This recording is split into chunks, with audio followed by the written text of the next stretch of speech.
প্রথমে দেখিয়ে দিচ্ছি এটা কতটা মুচমুচে হয়েছে। আসসালামু আলাইকুম everyone, welcome back to my channel Iti's cooking world. তো আজকের আয়োজনে থাকছে ধনিয়া পাতার পাকোড়া। এটার মূল উপকরণই হচ্ছে বেসন, আর বেসন ছাড়াই কিন্তু আজকে এই মজাদার মুচমুচে ধনিয়া পাতার পাকোড়ার রেসিপিটি আপনাদের সাথে শেয়ার করব। আর যে কোনো রেসিপি কিন্তু আমি খুব সহজভাবে উপস্থাপন করার চেষ্টা করি।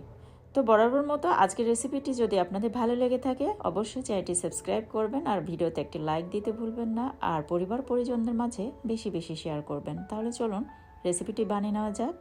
ভিউয়ার্স, আমি এখানে 150 গ্রামের মতো ধনিয়া পাতা নিয়েছি, আর ধনিয়া পাতার শিকড়টা আমি কেটে নিয়েছি। দেখতে পাচ্ছেন এভাবে কেটে নিতে হবে একটু ডাটা সহ।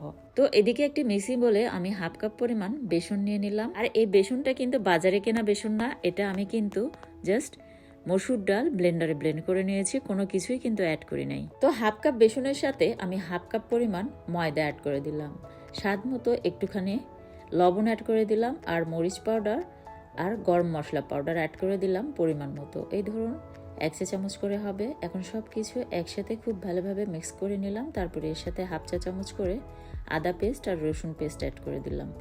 এখন অল্প অল্প করে পানি দিয়ে একটা ব্যাটার বানিয়ে নিতে হবে। আর যাদের ঘরে ব্লেন্ডার নেই তারা কিন্তু মসুর ডালকে হালকা একটু টেলে নিয়ে পাটায় পিষেও কিন্তু এভাবে পাউডার বানিয়ে নিতে পারেন। আর একটি ডিম ভেঙে অ্যাড করে দিলাম, দিয়ে আবারও খুব ভালোভাবে মিক্স করে নিচ্ছি।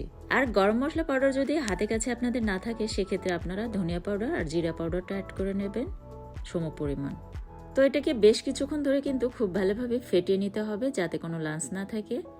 আর ব্যাটারটা রেডি হয়েছে কিনা একটা চামচ এভাবে দিয়ে চামচের গায়ে যদি সুন্দরভাবে লেগে থাকে তাহলে বুঝে নেবেন যে ব্যাটারটা একদম পারফেক্ট হয়েছে। আর ব্যাটারটা কিন্তু খুব বেশি পাতলাও হবে না, আবার খুব বেশি ঘনও হবে না।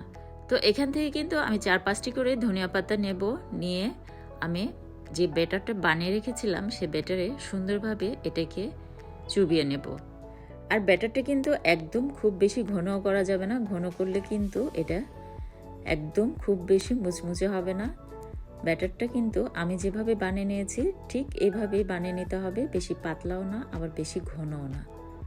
তো খুব ভালোভাবে ধনিয়া পাতার গায়ে ব্যাটারটা লাগিয়ে নিলাম, নিয়ে একদম গরম তেলে এটাকে ছেড়ে দিতে হবে। তো চুলে একটা প্যানে কিন্তু আমি আগে থেকে তেলটা গরম করে নিয়েছি, আর গরম তেলে কিন্তু এটাকে ছেড়ে দিয়ে তারপর চুলার পাওয়ারটা মিডিয়াম করে দিয়ে এগুলিকে উল্টে পাল্টিয়ে একদম ক্রিস্পি করে ভেজে নিতে হবে। তো দেখতে পাচ্ছেন কতটা ক্রিস্পি হয়েছে।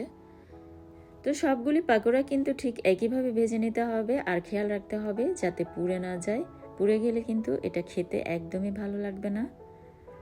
আর এটার এক্সট্রা তেল শুষে নেওয়ার জন্য আমি টিস্যু পেপারে পাকোড়াগুলিকে তুলে নিচ্ছি। ভিউয়ার্স, আমার ইউটিউব চ্যানেল এবং ফেসবুক পেজে কিন্তু আরও বিভিন্ন ধরনের রেসিপি ভিডিও আছে, চাইলে সেগুলিও ট্রাই করতে পারেন।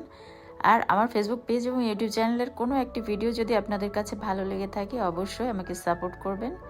ভিডিওগুলিতে লাইক, কমেন্ট অ্যান্ড শেয়ার করবেন, কারণ আপনাদের এই লাইক, কমেন্ট অ্যান্ড শেয়ার কিন্তু আমাকে সামনে এগিয়ে নিয়ে যেতে সাহায্য করবে। আর অবশ্যই কমেন্ট বক্সে কমেন্ট করে জানাবেন আপনাদের পাকোড়া কেমন হয়েছিল। আর এভাবে বানিয়ে নেওয়ার পর এটা কিন্তু অনেকক্ষণ ধরে মুচমুচে থাকে, তবে চেষ্টা করবেন গরম থাকা অবস্থায় পরিবেশন করার, আর টমেটো সস দিয়ে গরম গরম পরিবেশন করবেন। তো রেসিপি ভালো লাগলে চ্যানেলটি সাবস্ক্রাইব করে আমাকে সাপোর্ট করবেন। পরবর্তী রেসিপি দেখার আমন্ত্রণ জানিয়ে আজকের মতো এখানেই বিদায় নিচ্ছি। সবাই খুব বেশি ভালো থাকবেন। Take care.